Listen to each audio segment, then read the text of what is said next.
两个男人明明轮奸了多名少女，可最终却逃脱了法律的制裁，这到底是怎么回事？小网红克莱尔声称在夜店被强奸了，他告诉警察是经理干的。随后警察调取了当晚的监控，看到克莱尔先是和夜店老板刘能在一起，而恰巧这时局长路过，一眼就认出了好友刘能。He's a friend of the department. People look at a celeb and they see an easy payday. 所以局长决定亲自给刘能打个电话问问。不过为了避免打草惊蛇，本森警长阻止了他，然后下令兵分两路进行调查。第一队找到了克莱尔的闺蜜，闺蜜承认昨晚克莱尔是去夜店为她庆生的。Before that, you two were together the whole night? Yeah.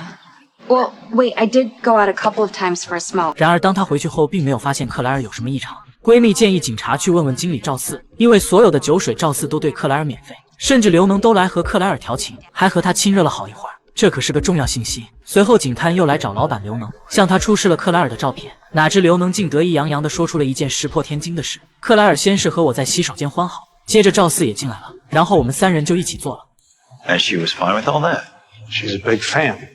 And this definitely was not her first tag team. She's complaining now. It's a shakedown.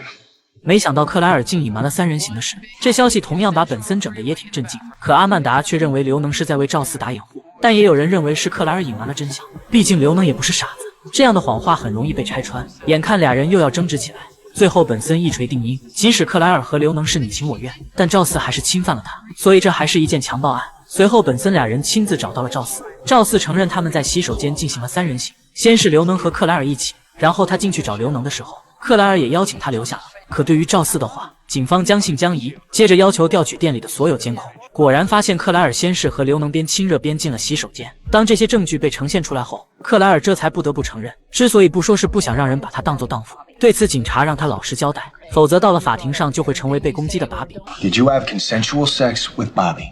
Just oral. And then what happened? 然后赵四就很自然地进来了，但克莱尔明确拒绝了三人行。谁知刘能竟然说 He asked if Noel could join us, and I said no. 可赵四并没有就此离开。 I heard the door open and Bobby was gone. I was rinsing my face. And Noel pushed me onto the sink and he raped me from behind. 但警察显然不相信他的话，因为刘能离开后过了10分钟，克莱尔就又回到舞池继续热舞，一副没事人的样子。对此克莱尔也很心酸，因为那天是闺蜜的生日，我不想扫了对方的兴致，所以才假装没事的。 Noel raped me. I swear to God. 可是他的这番作为已经令局长和检察官失去了信任。 Counselor, if the jury sees an attention-seeking vlogger pull a TV star into the bathroom and then sees her partying 10 minutes after she was supposedly raped, how would that play? 显然克莱尔炒作的可能性很大，但正义的本森并不想放弃他。可毕竟胳膊拧不过大腿，局长不准检察官起诉，并命令此案到此为止。这下谁也没办法了，本森也只好来通知克莱尔。 There's not enough evidence to make an arrest. 听了这话，克莱尔简直不敢相信自己的耳朵。明明我被性侵了呀！本森只能抱歉，谁让你的口供前后反复，监控也对你很不利。但显然克莱尔此时什么也听不进去了。本森还以为他认命了，殊不知克莱尔正酝酿着一场报复，而对象也包括警方。很快他就在网上传了一段视频，声称在夜店遭到了刘能和赵四轮奸，而派出所对此却不理不顾，并特意点了本森警长的名字。克莱尔以为这样就可以借助大众的力量伸冤，殊不知他再次反复，完全是作茧自缚。随后派出所又把他请了回来，警察郑重告诫你现在又指控刘能，应该告诉警方而不是你的粉丝。哪知克莱尔竟盛气凌人地指责警方是在包庇刘能，整的警察对他也快失去了耐心。 This is your last chance. You've got to tell us exactly what happened. 克莱尔这才说出了真相。 I was giving Bobby oral when Noel came in. Bobby asked if Noel could join us. I said I wasn't into that, so Bobby said, "You're gonna hurt his feelings." He pushed my head down until he was done. He was watching. And then Bobby left, and I went to the sink, and Noel pushed into me from behind and raped me.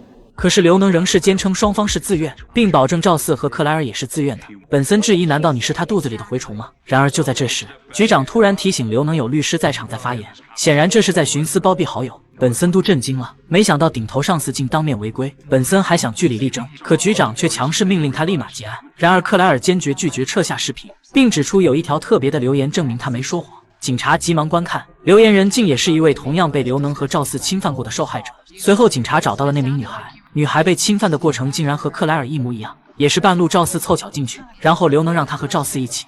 Look, I wanted to get out of there. I tried. They wouldn't let me. Bobby pushed my head down and Panko, he raped me from behind. 至于为什么没报警，是因为我喝醉了，主动跟刘能进的洗手间，说出去根本没人信。随后警察希望女孩出庭为克莱尔作证，但她却果断拒绝了。看来又是白忙活一场。警察因为这个案子展开了激烈讨论，但是检察官仍是坚持证据不足，根本没法起诉，这让嫉恶如仇的阿曼达很是糟心。于是他想到了一个取证的好主意，就是去钓鱼。在他的极致诱惑下，刘能果然上钩了。他在向一旁的赵四使了一个眼色后，就带着阿曼达进了洗手间。然而就在两人互啃之际，赵四果然又很凑巧的推门而入，立马就想进行三人行。阿曼达当然表示拒绝了。说完就想要强来，谁知下一秒阿曼达不仅伤了赵四的心，还断了他的根。但此时阿曼达并没有自曝身份，证据已经到手，他现在要做的就是赶紧离开。然而事情并没有他预料的那么顺利，因为同事找了过来，他当场揭穿了阿曼达的身份，阿曼达也就不装了，顺势亮正将两个人渣逮捕了。不成想同事却阻止了他的行动，并要求立即放人，因为阿曼达属于变装独自钓鱼执法，这是完全违规的，并且刘能早就请了律师，不经过律师直接对嫌犯下手是违法的。对此阿曼达再不乐意也没办法，只能强忍怒气将两人释放了。虽然他将当时的场景录像取证了，但是本森却很生气，因为阿曼达是擅自行动的，上头肯定会怪罪下来。检察官也表示这些不能当作呈堂证供，因为这是非法取得的，没有一个法官会采用。而局长对此也是大为恼火，本森赶紧播放了录像，证明那俩人确实有问题。鉴于这种事实，局长也退让了一步，给了本森最后一次指控的机会。气氛莫名变得压抑了起来。随后检察官和本森再次拷问了克莱尔，克莱尔这下可神气了起来，还以为他能够倒逼警察服软。不过接下来检察官就让他知道了不起诉的原因。 Look, you didn't tell us the whole truth. You vlogged public accusations. Now, we understand that you were frustrated, but that looks bad. The defense is going to attack your misstatements, your lifestyle, your penchant for publicity. 克莱尔当即否认了是为了出名才被性侵的，尽管性侵是事实，可他还不了解法庭上的残酷。 I want to look them in the eye while the jury hears what they did to me. 看来克莱尔不撞南墙是不回头了，检察官只好让他去面对现实了。然后双方就开始对簿公堂了。这次克莱尔可是和盘托出了真相。至于刚开始报案时并没有提到刘能，是因为我和他一起进入的洗手间，他是名人，说出去可能也不会有人相信。然而对方律师却是不慌不忙，先是展示了克莱尔朋友圈的照片，显示他和刘能在一起很开心，随后播放了他刚开始自曝被性侵的视频，流量是19000，而克莱尔以前的视频流量只有可怜的800。So, cry rape and your numbers go up. Is that how it worked? 克莱尔本想辩解，可律师根本不给他机会，接着指出在检方决定不起诉之后，你又拍了一个视频，就是那个指责警方不受理的哭诉，这个流量竟瞬间暴增到了41万。You get paid by the click, don't you? 克莱尔否定了是为了钱才指控的，但律师又质疑警方曾让你将视频下架，可你没这么做。克莱尔开始语无伦次了起来，律师则乘胜追击，又播放了克莱尔被性侵后继续喝酒热舞的监控，根本不像一个被强奸的人。 You were having fun upstairs. You were having fun in the hallway downstairs. And you were having fun on the dance floor afterwards. So the only time you claim you weren't having fun was in between that 10-minute gap when conveniently you stopped recording. And regarding that gap, you told 3 very different stories. But I guess telling stories is your art form, isn't it?